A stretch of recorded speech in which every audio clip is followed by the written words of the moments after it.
ಮೊದಲಿನಿಂದನೂ ರೈಲು ಹಾಗೂ ರೈಲ್ವೆ ಇಲಾಖೆಗೆ ಸಂಬಂಧಿಸಿದ ವಿಷಯಗಳ ಬಗ್ಗೆ ನನಗೆ ಎಲ್ಲಿಲ್ಲದ ಆಸಕ್ತಿ. ಹೀಗಾಗಿ ಮೈಸೂರಿನ ರೈಲ್ವೆ ನಿಲ್ದಾಣದ ಪಕ್ಕದಲ್ಲೇ ಇರೋ ಈ ವಸ್ತು ಸಂಗ್ರಹಾಲಯ ನನ್ನ ಮನಸ್ಸನ್ನು ಸೂಜಿಗಲ್ಲಿನಂತೆ ಸೆಳೆಯಿತು. ಬನ್ನಿ, ನಾನಿಲ್ಲಿ ನೋಡಿದ್ದನ್ನೆಲ್ಲ ನಿಮ್ಮ ಮುಂದೆ ಪ್ರಸ್ತಾಪ ಮಾಡ್ತೀನಿ. कृपया ध्यान दीजिए, गाड़ी संख्या 1341 फरक्का एक्सप्रेस. ನಮ್ಮ ಭಾರತದಲ್ಲಿ ಮೊದಲು ರೈಲುಗಾಡಿ ಓಡಾಡಿದ್ದು 1853ನೇ ಇಸ್ವಿನಲ್ಲಿ.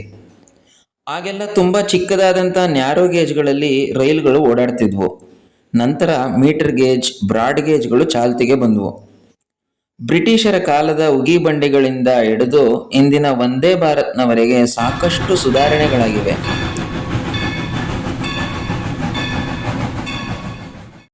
ಅವುಗಳನ್ನೆಲ್ಲ ಇಲ್ಲಿ ಸ್ಪಷ್ಟವಾಗಿ ತಿಳಿಸ್ಕೊಟ್ಟಿದ್ದಾರೆ. ಬಹಳಷ್ಟು ಜನರಿಗೆ ಕುತೂಹಲ ಹುಟ್ಟಿಸೋದು ಟ್ರೇನಿನ ಸೌಂಡು. 2 ಹಳಿಗಳನ್ನು ಫಿಶಿಂಗ್ ಪ್ಲೇಟ್ ಎಂಬುದರಿಂದ ಹೀಗೆ ಬಿಗಿಯಾಗಿ ಸೇರಿಸ್ತಾರೆ. ಅದರ ಮೇಲೆ ರೈಲಿನ ಗಾಲಿಗಳು ಚಲಿಸಿದಾಗ ಹೀಗೆ ಸದ್ದು ಮಾಡುತ್ತೆ.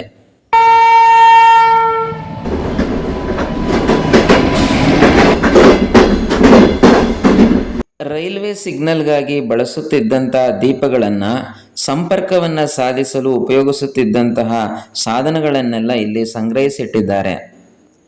ಕಾಲ ಉರುಳಿದಂತೆ ರೈಲು ಯಾನ ಹೇಗೆ ಪ್ರಗತಿ ಹೊಂದಿತು ಅನ್ನೋದನ್ನು ಇಲ್ಲಿದ್ದ ಅಂಚೆ ಚೀಟಿಗಳು ತಿಳಿಸಿಕೊಟ್ಟವು. ಇವುಗಳನ್ನೆಲ್ಲ ನೋಡ್ತಾ ಹಾಗೆ ನಾನು ಪಕ್ಕಕ್ಕೆ ತಿರುಗಿದಾಗ ಒಂದು ಬೀರು ಪೂರ್ತಿ ಬಹಳಷ್ಟು ಪುಸ್ತಕಗಳಿದ್ವು. ರೈಲ್ವೆ ಇಲಾಖೆಗೆ ಸಂಬಂಧಿಸಿದಂತೆ ಇಷ್ಟೊಂದು ಬುಕ್ಗಳಿದೆ ಅಂತ ಇಲ್ಲಿವರೆಗೂ ನನಗೆ ಗೊತ್ತೇ ಇರಲಿಲ್ಲ. ರೈಲ್ವೆ ಇಂಜಿನ್ಗಳಲ್ಲಿ ಉಂಟಾದ ಸುಧಾರಣೆಗಳೆಲ್ಲದರ ಮಾಹಿತಿ ಇಲ್ಲಿದೆ.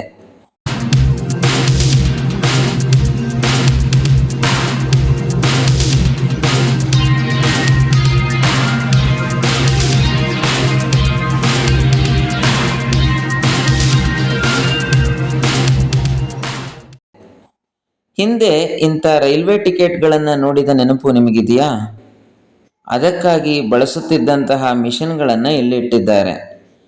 ಜನರಿಗೆ ಮನೋಲ್ಲಾಸ ನೀಡಲೆಂದು ಇಲ್ಲೊಂದು ಪುಟ್ಟ ರೈಲುಗಾಡಿ ಓಡಾಡ್ತಿರುತ್ತೆ.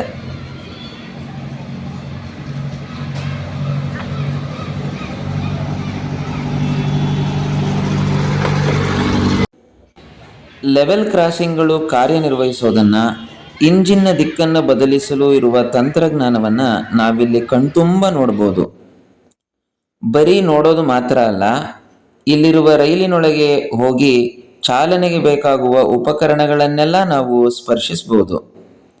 ನನಗಂತೂ ರೈಲ್ವೆ ಲೋಕೋ ಪೈಲಟ್ನ ಥರ ಫೋಸ್ ಕೊಟ್ಟು ಬಹಳ ಸಂತೋಷ ಆಗೋಯ್ತು. ಎಲ್ಲವನ್ನೂ ನೋಡಿ ಸಂಗ್ರಹಾಲಯಕ್ಕೆ ಟಾಟಾ ಮಾಡಿ ನಮ್ಮೂರಿನ ರೈಲುಗಾಡಿಯನ್ನು ಹತ್ತಿ ನಾನು ಊರು ತಲುಪಿದೆ.